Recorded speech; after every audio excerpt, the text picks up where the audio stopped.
नमस्कार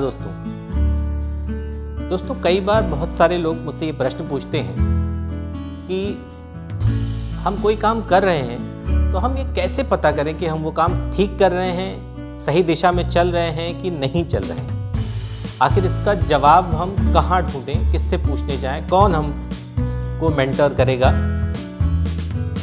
तो मुझे लगा कि ये गंभीर विषय है, क्योंकि हम कोई काम करते जा रहे हैं और हमें ये पता ही ना हो कि हम उस काम ठीक कर रहे हैं या नहीं कर रहे हैं, तो मुझे लगता है अपने साथ सबसे बड़ा धोखा है। तो आज हम इसी विषय पे बात करेंगे। दोस्तों, बिल्कुल सही सोच रहे हैं आप कि हमें ये पता जरूर होना चाहिए कि हम जो काम कर रहे हैं एक समयावधि बाद हमें ये अंदाजा लग जाना चाहिए कि हम वो काम ठीक कर रहे हैं कि नहीं कर रहे हैं। तो अब इसके लिए क्या करें? बहुत आसान है, बिल्कुल कोई रॉकेट साइंस नहीं है इसमें। बस हमें खुद से 3-4 छोटे छोटे प्रश्न करने हैं और उन प्रश्नों का अगर ईमानदार जवाब हम खुद को दे पाए तो यकीन मानिए आपको बिल्कुल पता चल जाएगा कि आप किस डायरेक्शन में जा रहे हैं। मान लीजिए आपने कोई काम शुरू किया और उस काम को ठीक ठाक समय 6 महीने साल भर हो गया। अब उसके बाद आप कैसे असेस करें कि आप काम सही दिशा में कर रहे हैं कि नहीं कर रहे हैं? तो पहला सवाल, आप सबसे पहला सवाल क्या पूछेंगे? देखिए, बेसिक प्रिंसिपल है, हम जब कोई काम करते हैं तो उसका बेसिक प्रिंसिपल है कि जैसे जैसे हमारा अनुभव बढ़ता जाता है, उस अनुभव के साथ उस काम में हमारी दक्षता बढ़ती जाती है, स्किल बढ़ती जाती है। तो आप खुद से पूछिए कि क्या जो काम आप पिछले 6 महीने या 1 साल से कर रहे हैं उस काम को करने में आपकी स्किल में कुछ इजाफा हुआ, आप बेहतर महसूस कर रहे हैं या नहीं। चाहे वो आप कोई ट्रेडर हो, चाहे वो आप दुकानदार हो, मैन्युफैक्चरर हो, आप किसान हो, विद्यार्थी हो, टीचर हो, जो भी, आप सब ये पता कर सकते हैं कि हमें कोई काम करते हुए एक समय हो गया, तो जब हमने काम शुरू किया था और अब दोनों में क्या कोई बड़ा अंतर मुझे दिख रहा है कि नहीं दिख रहा है। पहले से मैं उस काम में बेहतर हुआ हूं कि नहीं हुआ हूं। अगर जवाब हाँ में आता है मतलब आप ठीक दिशा में हैं। दूसरा सवाल आपको खुद से ये पूछना चाहिए कि आप जो भी काम कर रहे हैं उस काम को करते वक्त उसकी शुरुआत में आप उसको आधार क्या बनाते हैं? उस काम को करने का आधार आपका क्या है?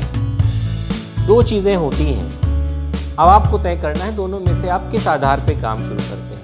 एक होता है अनुमान, एक प्रेडिक्शन कर लिया, एक अजम्पशन कर लिया कि ये करेंगे ऐसे ऐसे हो जाएगा और हमें ये 2 साल 4 साल 6 महीना 2 महीना 4 में जो अभी आपका टारगेट टाइम है, उस टारगेट टाइम में आप एक अनुमान लगाते हैं, ऐसे करेंगे और यहाँ पहुँच जाएंगे। एक तरीका ये है, क्या आप ऐसे करते हैं? दूसरा तरीका ये है कि आप उस काम को लेके उसके पीछे इस तरह के जो भी काम लोगों ने किए हैं, जो उसकी एनालिसिस पहले से उपलब्ध है, उसके आधार पे आप उसकी कोई एनालिसिस करते हैं, कोई आपका कैलकुलेशन है, उस कैलकुलेशन के आधार पे आपके पास एक आंकड़ा है, उस आंकड़े पर वो काम, उसकी लागत और जो उसका प्रतिफल है, दोनों में क्या कोई संबंध स्थापित हो पा रहा है, इस आधार पे आप काम शुरू करते हैं। अगर आप पहले आधार पे काम शुरू करते हैं यानी अनुमान के आधार पे कि हाँ ऐसे ऐसे करेंगे ये हो जाएगा, तो आप गलत दिशा में हैं।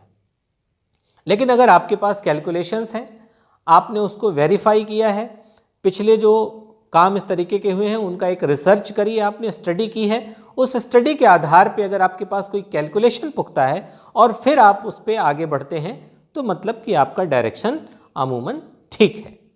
एक साइंटिफिक तरीका है। तीसरा सवाल ये होता है कि आप जो भी काम कर रहे हैं उस काम को करने के बाद इस अवधि में जितना समय में आपने वो काम किया है, क्या उस समय में जो सक्सेस और फेल्योर, देखिए किसी भी काम में दोनों हैं, सफलता असफलता। कुछ एक्शंस में आपको रिजल्ट मिलेगा, कुछ एक्शंस में आपको रिजल्ट नहीं मिलेगा। तो अब आपको ये कैलकुलेशन करना है कि सक्सेस रेशियो क्या है आपका। अगर सफलता की दर 70:30 है, यानी 70% मामलों में आप सफल हो जा रहे हैं, 30% मामलों में आप असफल हो रहे हैं, तो मतलब आप ठीक डायरेक्शन में हैं, आपका आउटपुट बढ़िया है। अगर ऐसा नहीं है तो आपको उस पर विचार करना चाहिए, रिकैलकुलेट करना चाहिए, री एफर्ट्स आपको करने की ज़रूरत है। जैसा आज चल रहा है वैसे तो नहीं चलने वाला है। और चौथा सवाल देखिए, जैसा मैंने अभी कहा कि असफलता ये सच्चाई है। कोई काम आप करेंगे उसमें कई बार आपको बढ़िया रिजल्ट मिलेंगे, कुछ एक बार ऐसा होगा जो रिजल्ट आपके अनुकूल नहीं रहेंगे या काफ़ी प्रतिकूल भी हो सकते हैं। ये एक सच्चाई है। तो जब कभी असफलता आती है या जब कभी बढ़िया सफलता मिलती है, दोनों समय में आप किस तरह से रिएक्ट करते, आपके इमोशंस क्या हैं। सफलता पे कहीं आप अति उत्साही तो नहीं हो जाते कि आप उल जलूल के निर्णय करने लगते हैं, या असफलता पे आप ज़रूरत से ज़्यादा डिप्रेशन में तो नहीं चले जाते जिससे उस काम से ही आपका मन भंग होने लगे। ये तय करना है, यानी आपको एक बैलेंस अप्रोच लेके चलना, ये मान के चलना है कि किसी भी काम में कोई काम 100% रिजल्ट नहीं दे सकता। कई बार आपको सक्सेस मिलेगी, कई बार आपको मन चाहे रिजल्ट्स नहीं मिलेंगे। उस कंडीशन में भी, दोनों कंडीशन में, चाहे वो सफलता हो या कभी असफलता हो, दोनों कंडीशंस में आपका जो माइंड सेट है वो बड़ा बैलेंस्ड होना चाहिए। सफलता में अति उत्साहित नहीं होना है और विफलता में बहुत ज़्यादा डिप्रेशन में नहीं जाना है।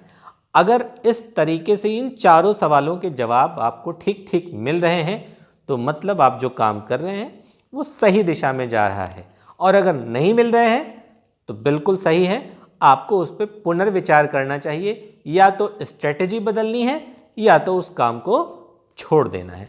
तय ये आपको करना है। फिर मिलेंगे किसी और दिन किसी और विषय के साथ। तब तक के लिए जय हिंद।